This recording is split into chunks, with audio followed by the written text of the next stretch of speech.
Yo, what's going on YouTube? And today we got 10 things that absolutely suck about modern day WWE. Let's get right into it. Okay, if there's one AI site builder you need to Why can't I hear this anything? is dope tech. And why the fuck are there ads?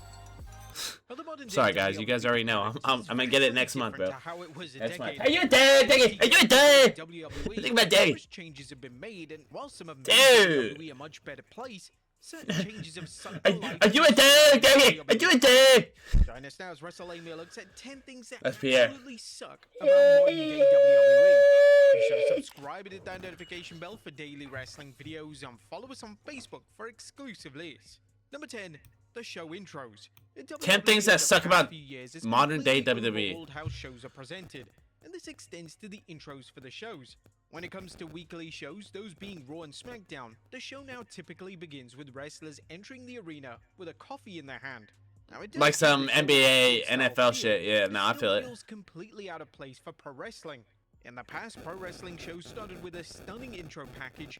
That's fucking tough. Before a wrestler would then make their entrance. That's fucking aura. Oh my god. WWE seems to love this type of presentation. LA Knight. Any changes on the horizon, at least any time. The door. Number 9, pacing is everything. Logan Paul. A key change WWE has made when it comes to all their major shows is coming of commercial breaks. Now, PLEs have adverts in between matches, which would be unheard of a decade ago. This has led to vast 5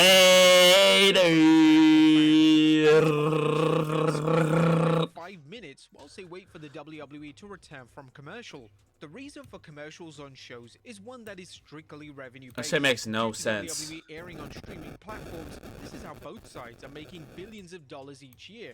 It's worth addressing that WWE could have easily taken this approach in the WWE Network days, but the fact that they didn't speaks volumes to how they've always put fans first when it comes to the overall viewing experience. The main issue comes from how these commercials are inserted, as they negatively impact the overall viewing experience for the fan. O'Shea Jackson recently discussed this via X by saying, WWE must figure out better pacing for their ads. The way the flow is absolutely ruined on a streaming service people are already paying to have is wild. I know ads have to be there, but it just never felt like a consistent flow of television on Mondays. And things like Javon signing to Raw deserve to be shown on Raw. I know there are ways around it, but the people who are watching it legitimately on time. That's what I'm saying, bro. You guys. The traditional pay-per-view model was simple in nature. The format of the shows saw consistent. That's funny. Usually be backstage segments or even a WWE tied plug. That's what I'm saying. This is some classy shit. You got Slim Jim and WWE right here. Come on, bro. Between the matches, this meant that WWE could have around 8 matches on a 3-hour broadcast. But due to the sheer number of ads that WWE is contracted to include for each show, the idea of an 8-match card is unrealistic now. That's what I hate, bro. I hate how on a Monday, on Mondays and Fridays, bro, there was only 4 matches max. Like, that shit's ass. Bruce Pritchard recently stated that. Bro, here we go with this stupid ass glitch, bro. Like, why the fuck does that shit do that, bro? My shit just disconnects for no reason. It makes no sense at all. Matches on a PLE card is because of the commercials. Unfortunately, due to the no, don't connect to my fucking iPhone, bro. Connect to this. I want to hear it. Too many titles. There we go. I'm back. All right, now I can hear it. Right Yeah, complaint from fans. And it has a ton of merit. Look at that. Had too many active titles at one time. Been this problematic. For months on end with just 1 or 2 title offenses. What's in your head, Doggy? What's in your head, Doggy? Title, as despite the title now being a PLE.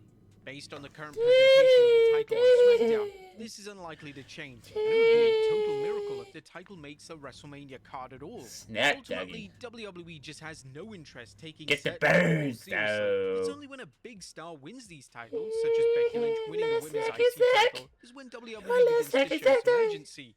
Number 7. They've gone too far. And when early 2025, cool to lean heavily into the fact that WWE was scripted. Names such as The Rock and Triple H would openly address that the show was formatted. And when WWE and Real came along, this changed everything. Get your ass out of here. Eat this shit. The general audience that WWE is totally scripted. Get your ass out of here. Is the mastermind behind the show. Tell me this. Has there been a single benefit from WWE doing this? Well, the short answer is no. Oh, you're doing what? It's not led to any surge of interest. All it's led to is the WWE fellow wrestlers dude. questioning why WWE feel the need to tell the audience the show is scripted every 5 seconds. A comparison fans like to make on social media is that it's like Bro, Robert ow, my Downey nipple. Jr. telling the audience halfway throughout Iron Man that it's a scripted movie. It's just a bizarre approach. That's what I'm saying. I do not fuck with that. Wants key members of the creative team, Triple H, to receive credit for the success of the product. Number 6. That's just stupid. I'm not watching that shit. It's gonna ruin it for me. WWE is a company that loves to make viral moments, but these viral moments can often come at the expense of strong storytelling. This was on full display at WrestleMania 41, as WWE's attempt to make a viral moment backfired, and it ultimately resulted in one of the worst WrestleMania main events of all time. Really? Now, we know Travis I watched Scott is that. a household name outside of WWE, and WWE made the bold call to have him included in the John Cena heel turn arc. Granted, WWE has hit a home run over the past few years with celebrity involvement, as Logan Paul and Bad Bunny have been incredible. Yeah, they Scott have was been. an instant But- red flag. During his first appearance, he legitimately injured WWE champion Cody Rhodes, when all he had to do was slap Rhodes. And then fast forward to WrestleMania. No, that was a real slap. Present Scott as the difference maker in the Rhodes vs Cena main event matchup.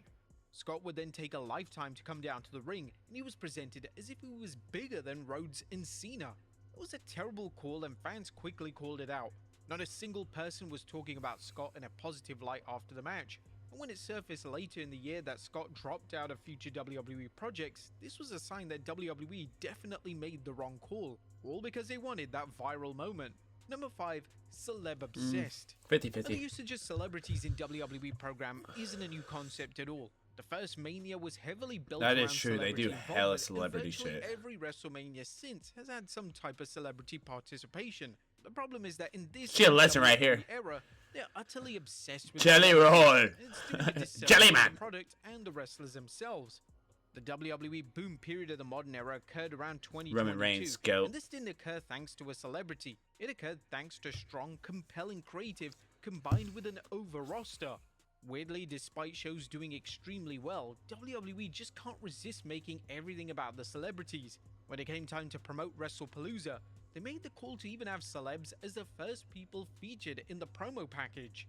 Rightfully so, WWE were called out for this, as it wasn't just false advertising. It made it look like celebrities such as Snoop Dogg were bigger than names such as John Cena and Cody Rhodes. Some say Triple H is being influenced to do this, and that may be the case, but even he's missing WWE-related shows to attend celebrity-related events. Notably, in 2025, the game missed Raw to attend a Tony Hinchcliffe taping, and when he Chill was questioned out. on this, he had no idea what had occurred on that episode of Raw. It was a terrible look for the head of WWE Creative. We have got to the point where literally. So is he not the head of WWE Creative now? Like, what the fuck's the deal with that shit? Number 4, endless teasers. Triple H loves never-ending feuds. Feuds that dominate television time are feuds that often last for 6 months or longer. And when the payoff match finally occurs, fans are delighted when it's over. This has been seen time and time again with Triple H's booking approach, and it was most recently seen with the lackluster Damian That shit was Priest kinda versus ass. Aleister Black feud. Outside of this, one of the things that the game likes to do is to tease a storyline, then never follow up on it. And let's just look at 2 major ones from his time as WWE head of creative. The first being Gable versus Otis. As when Chad Gable turned heel, Otis turned into the biggest babyface in the world. He was receiving thunderous reactions on a weekly basis, and fans were eagerly anticipating him turning on Gable. Weirdly, this match never occurred during their feud, and that's right, they had an entire feud of just teases.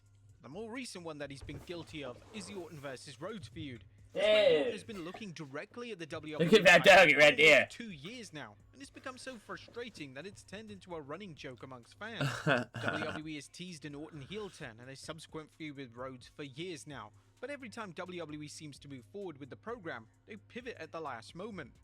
Number 3, too many shows. The WWE has too many shows. There's no denying it. Raw and SmackDown are given blockbuster matches due to PLEs having limited matches, so this means that the builds to these PLEs are underwhelming and flat. WWE Yes. also encountered a pivotal issue with Saturday I don't know Night's why main they event, did this as dumb it made shit. the insane call to have the majority of these take place the week before a PLE. Take for instance in 2025 no and sense. 2026 respectively, Saturday Night's main event takes place 7 days before the Rumble. This kills the momentum of the build to the Rumble completely, and it's extremely hard to build up multiple shows simultaneously. Of course, ultimately this comes down to greed. WWE didn't need to add Saturday Night main events to the calendar, but No, they you just can't didn't, bro. resist the extra revenue. The main concern for this is that it's going to burn everyone out, and this extends to talent and the writers. Triple H has already shut down the idea of every PLE going 2 nights, so he's fully aware of how grueling the current landscape is.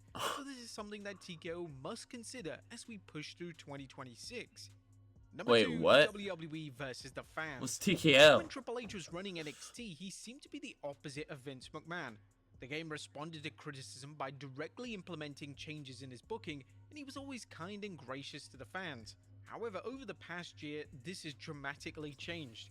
Triple H has gone on numerous rants about the fans complaining about the product and his specific dislike when it comes to discussing the IWC. Speaking during an appearance on Andrew Schultz's Flagrant podcast, he mentioned, "The internet is not real life, and the bitching and the effing complaining that is on there is not real life. You could read the internet and it'll sound like this thing is dead." I'll use Cody as the example. Cody's already jumped the shark. He's dead as a babyface. He goes, "Really? I don't know. I'm in an arena with 10 to 15,000 people every night going apeshit for me, selling the most merchandise." For sure, whatever you want to say on the internet, that's the golden rule. It's just the opinion of a few people. This was a totally nonsensical comment from the game. It's been proven time and time again that the game uses social media to see what fans think about the product. Numerous changes such as the WrestleMania 40 booking were heavily influenced by the response of the internet. It's definitely a bold war to start, especially as the IWC are usually the fans that stick with the product no matter what, and it's the type of fan that Triple H should be embracing rather than arguing with. And number 1, ticket prices. The ticket prices for WWE shows have never been higher, and unfortunately, this is unlikely to change anytime soon. TKO wants to make as much money as possible, and whilst this is understandable, when fans have to save all year just to attend a C-level PLE, something is surely wrong. That's what I'm saying, C-level, bro. Randy Orton, thank you. Orton, as Orton was speechless when it came to how much one fan had paid for his WrestleMania ticket. This was a dire look for WWE and TKO, and their greed was on full display.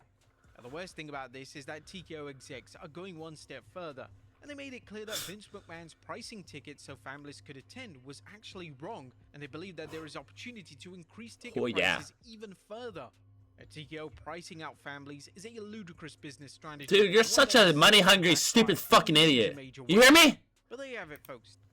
Hey, there you have it, folks. That shit's fucking dumb. Fucking money-hungry motherfuckers. I can't even fuck with this shit, bro. That's why Vince was for the people, bro. Like, I can't even... Yes, stop attending these shows, bro. Thank you. Like, fuck these people, bro. I can't even go to this shit, bro. What I want... God, I wanted to go to SummerSlam in San Diego. That shit was $1,400. Cause I obviously want the best shit. Alright, let's end the video, man. If you fuck with the video, make sure you like, comment, subscribe, comment, react. Till next time, catch you in the next video. Peace!